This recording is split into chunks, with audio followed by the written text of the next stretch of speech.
Hello, ladies and gentlemen. Welcome back to Reserved Investments, and thank you for joining me. So, some of you are aware of this, some of you are not. I launched this channel literally 5 years ago. So, back then, when I first launched this channel, I, of course, didn't have the subscriber base that I have right now in the year 2025.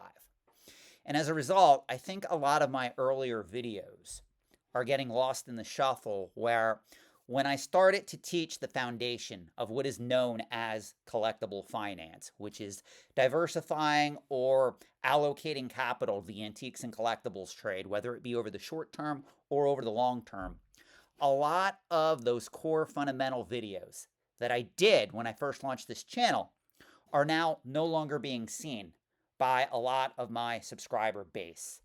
And it's unfortunate because I don't want to spend the time to keep reinventing the wheel, because I do have subscribers that are subscribed to this channel that have been with me since day one. So it's not fair to put them through having to sit through me teaching the basics every couple of videos just because I'm gaining more and more traction and new subscribers. So where I'm going with this, one of the core fundamentals of understanding collectible finance is knowing that there are only three overall markets that govern the entire antiques and collectibles trade. It doesn't matter if you are collecting and investing in rare coins, comic books, vintage toys, Pez dispensers, Beanie Babies, Funko Pops, video games, whatever it is, there are only three main markets that govern the entire antiques and collectibles trade, meaning all three of those markets, every single collecting category fits under one of them. And for review, those three markets are speculative, established, and mature/sophisticated. Now, what you're seeing on the screen is a video that I released many, many years ago when I first launched this channel. I am going to put a link to this video in the video description below because I think it's imperative that some of you watch this video and understand what I mean when I refer to certain markets as speculative versus established versus mature and sophisticated. Let me give you some quick examples here. Obviously, video games have a lot of organic collectability, but video games have only been in existence for a couple of decades, especially as collectibles. So that market would fall under the bucket of being a speculative collecting category. Whereas sports cards, especially vintage sports cards, and also certain comic books, those collecting categories have been collected now for many, many decades. Those markets would be classified in certain instances, especially if we're looking at antique sports cards like your Honus Wagner, or if we're looking at Golden Age comic books like a Detective Comics 27, first appearance of Batman, or an Action Comics 1, first appearance of Superman, those items would be considered established collecting categories. Now, obviously, an example of a mature and sophisticated market is going to be a market that has been in existence either hundreds or thousands of years. So think rare coins, currency, and also antique furniture, also high-end art. So that's how we define markets in the antiques and collectibles trade. Now, why is this important? Why am I doing a screen share video on this talking point? Because I came across this excellent article that I want you guys to review and read from CoinWeek. I'm going to put a link to this article in the video description below. And it was just published today, where I'm recording this video, June 30th, 2025. The article is by Charles Morgan, and it's entitled, "Sports Card and Coin Markets Are Hot, Coins Are More Stable." Now, this is where I get into a lot of debates with a lot of the Timmies, Kimmies, and Poindexters. A lot of my critics that attack what I teach on this channel. Remember, this is a hardcore collectibles finance channel. Facts don't care about your feelings. It's great that you love video games. It's great that you love comic books. It's great that some of you love Pokemon cards. Whatever it is, I probably love it too. The problem is when we're talking about investing and allocating capital to these markets, you have to remove all emotional attachment, all nostalgia from any logic and reasoning, because now you're talking about investing. Investing is completely logical. Whereas if you have an emotional attachment to these items, that can cloud your reason and logic. So why I'm sharing this particular article? Because it goes through a lot of the talking points that I've previously made on this channel, talking about why coins and currency are very liquid, very stable, less volatile markets when we compare them to other markets that make up the antiques and collectibles trade. Now, before I go any further, I do want to state one thing. I already know a lot of critics of this channel, a lot of critics of what I teach are going to point out, well, Sean, this obviously is a biased article because it was put out by CoinWeek. This is all I want you to do. I want you to read this article, go through it yourself, take it in, have an open mind, and then come in the comment section and let me know what you think of this particular article. Because I think this article really sets up a good argument as why coins and currency have stood the test of time, especially when compared against even other mature and sophisticated markets like stamps. You know, one of the things I always get thrown at me is, Sean, well, how come coins and currency survived while stamps went kind of the way of the dinosaur?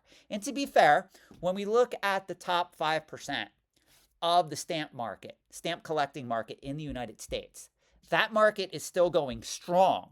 It's unfortunately, though, the bottom 95% of the stamp collecting market in the United States that is in the proverbial toilet. And we all know, if you watch this channel or if you read the articles I write for Antiques and Auction News, you cannot gauge the strength of a collecting category on the top 5% of the market. It's going to skew the results. Obviously, pretty much every collecting category that is still in existence, if you look at the top 5% of the market, you're going to see that it's going gangbusters. That is not an accurate portrayal of any one collecting category. This is something that I always warn about on this channel.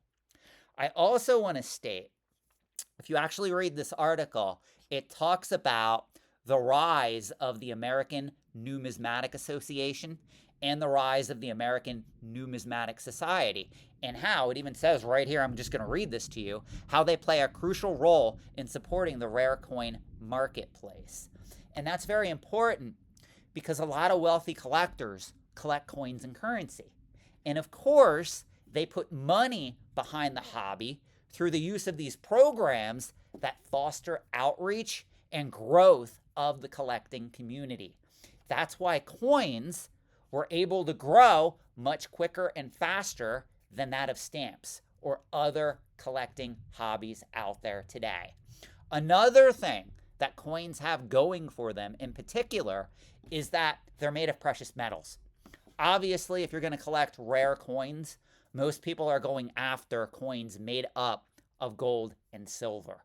And that makes a key difference in how these markets function. Now, before I end this video, I want to leave you with one last point.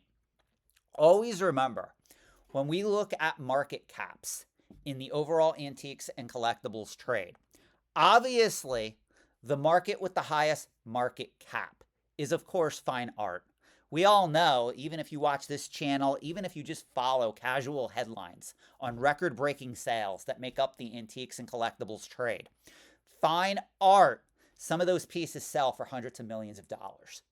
As a result, fine art has the highest market cap in the entire antiques and collectibles trade. Second to fine art, though, do you know what market has the second highest market cap?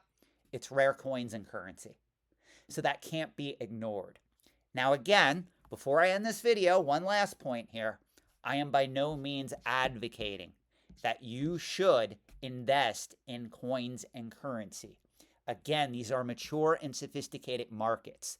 If you don't have a passion for this market, if you don't understand the idiosyncrasies as to how these markets work, please do not invest in this market. You will get slapped in the face with a stale donut. You will end up hating antiques and collectibles. You can lose a lot of money speculating, or even attempting to invest in rare coins and currency if you do not know what you are doing. A book that I always recommend people read if they want to learn the rare coin marketplace is called The Coin Collector's Survival Manual, and it was written by Scott A. Travers. If you do have an interest in coin collecting or learning how this market works, the $20 to $30 you're going to spend on a copy of that book is well worth it before you spend hundreds or thousands of dollars on your very first coin. So that is what I will tell you. So those of you that think that I am biased in telling everybody to collect coins and currency, I'm sorry, you're 100% wrong. As a matter of fact, through my consulting business, I actually steer a lot of people away from coins and currency, because what I do is I give them a list of books that they should read before they invest in coins and currency. And if I meet with them again and they tell me they have no interest in reading the books, I already know that the coin marketplace is not for them. They are not going to have the passion and stamina to invest in that market over the long term. Always remember this. Let me throw out a tidbit of advice for you guys. If you're investing in collecting markets, going back to this video I did, and you're investing in mature and sophisticated markets, usually mature and sophisticated markets, they have a higher barrier to entry, but they also reward long-term investors more than that of speculative markets. The reason why a lot of Timmy's, Kimmies, and Poindexters out there love speculative markets like Pokemon, video games, toys, certain other collectibles is because those markets have a lot of volatility. So if you enter that market and you buy right and you sell into the hype, you can make a lot of money over the short term in those markets. But unfortunately, over the long term, speculative markets are not comparable to mature and sophisticated markets. Now, obviously, in between speculative markets and mature and sophisticated markets, you have established markets. Established markets can be hit or miss. Some established markets are better over the long term, and some items that make up those established markets are better over the short or midterm for holding for investment purposes. So you really have to understand how all this fits together, and that's why I teach collectible finance. So if you're getting something out of these videos, please consider subscribing to this channel. I value your thoughts in the comment section below, and please feel free to share any of my videos to get this knowledge out there. It is very important that people who are allocating, speculating, or investing in these markets understand the truth about how collectible finance works, and more importantly, how these markets operate over the short term versus that of the long term. Always remember there are similarities between antiques and collectibles, but the fundamentals of how those markets work, especially over a decade or a century, are vastly different. That's why we have to talk about antiques and collectibles individually sometimes, because the market dynamics that make up a collectible versus that of an antique are fundamentally different. Thank you for watching. Let me know your thoughts, and if you are subscribed, I will see you in the next video. Thanks for watching.